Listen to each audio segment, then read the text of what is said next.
ನಮಸ್ಕಾರ ಸ್ನೇಹಿತರೆ. ಕಳೆದ 2 ದಿವಸ ಹಿಂದೆ ನಾನೊಂದು ರೂಪೇಶ್ ರಾಜನ್ ಅವ್ರ ಬಗ್ಗೆ ಒಂದು ವಿಡಿಯೋ ಮಾಡಿದ್ದೆ. ಅದರಲ್ಲಿ ಅವ್ರ ಬಗ್ಗೆ ನನಗೆ ಸಾಕಷ್ಟು ಬೇರೆ ಕಡೆಯಿಂದ ರಾಂಗ್ ಇನ್ಫಾರ್ಮೇಶನ್ ಬಂದಿತ್ತು.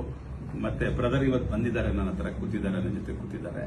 ಅವ್ರು ತುಂಬಾ ಪ್ರೀತಿ ವಿಶ್ವಾಸದಲ್ಲಿ ಸರ್ ನಾನು ಏನಿದೆ ಕಾನೂನುಬದ್ಧವಾಗಿ ಮಾತ್ರ ಕೇಳಿದೆ ಹೊತ್ತು ನಾನು ಯಾವತ್ತೂ ಇಲ್ಲೀಗಲ್ ಅಂತ ಹೇಳ್ಬಿಟ್ಟು ನಾನು ಯಾವ್ದು ಕೇಳಿಲ್ಲ ಸರ್. ಮತ್ತೆ ವೈಯಕ್ತಿಕ ನಿಮ್ಮ ಮೇಲೆ ನನಗೆ ಯಾವುದೇ ತರ ದ್ವೇಷ ಇಲ್ಲ ಅಂತ ಅವರು ದೊಡ್ಡ ಮನಸ್ಸಿಂದ ನನ್ನ ಹತ್ರ ಬಂದಿದ್ದಾರೆ.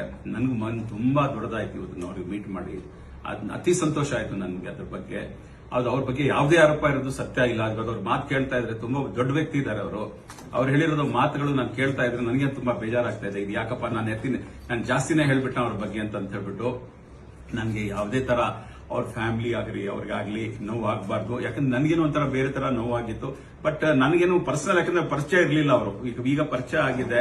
ಅವರು ಹೋರಾಟಗಾರರು, ನಾನು ಅಧಿಕಾರಿಯಾಗಿ ನಾನು ಹೋರಾಟ ಮಾಡಿದ್ದೀನಿ. ನಾನು ತಮಗೆ ಹೇಳಿದ್ದೆ KGF ಅಲ್ಲಿ ಬೆಳಗಾಮಲ್ಲಿ ನಾನು ಕಮಿಷನರ್ ಆಗಿದ್ದಾಗ ಕೆಲಸ ಮಾಡಿದ್ದೀವಿ. ಅವರು ಒಂದೇ ತಂದು ಮಾಡಿದ್ವಿ.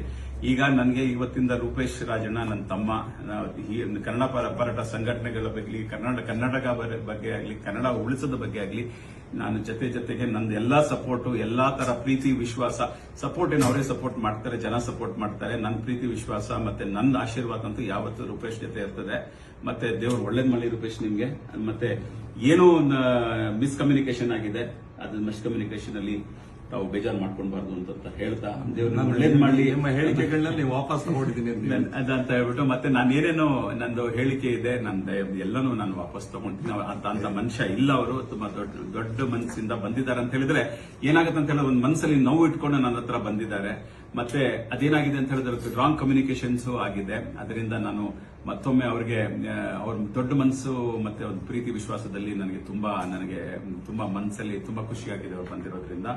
ಮತ್ತೆ ಅವರು ದೇವರವ್ರಿಗೆ ಒಳ್ಳೇದ್ ಮಾಡ್ಲಿ, ಅವ್ರ ಕುಟುಂಬಕ್ಕೆ ಒಳ್ಳೇದ್ ಮಾಡ್ಲಿ, ಮತ್ತೆ ಅವ್ರು ಒಳ್ಳೆ ಕೆಲಸ ಮಾಡ್ಲಿ, ಸಮಾಜಕ್ಕೆ ಒಳ್ಳೆ ಕೆಲಸ ಮಾಡ್ತಾ ಇರ್ಲಿ, ಇದೇ ರೀತಿ ಮಾಡ್ತಾ ಇರ್ಲಿ ಅಂತ ಹೇಳಿ ನಾನು ತಮ್ಮೆಲ್ಲರಿಗೂ ಮಾತನ್ನ ಹೇಳ್ತಾ ನನ್ನ ಮಾತನ್ನು ಮುಗಿಸ್ತೀನಿ. ಜೈ ಹಿಂದ್, ಜೈ ಕರ್ನಾಟಕ.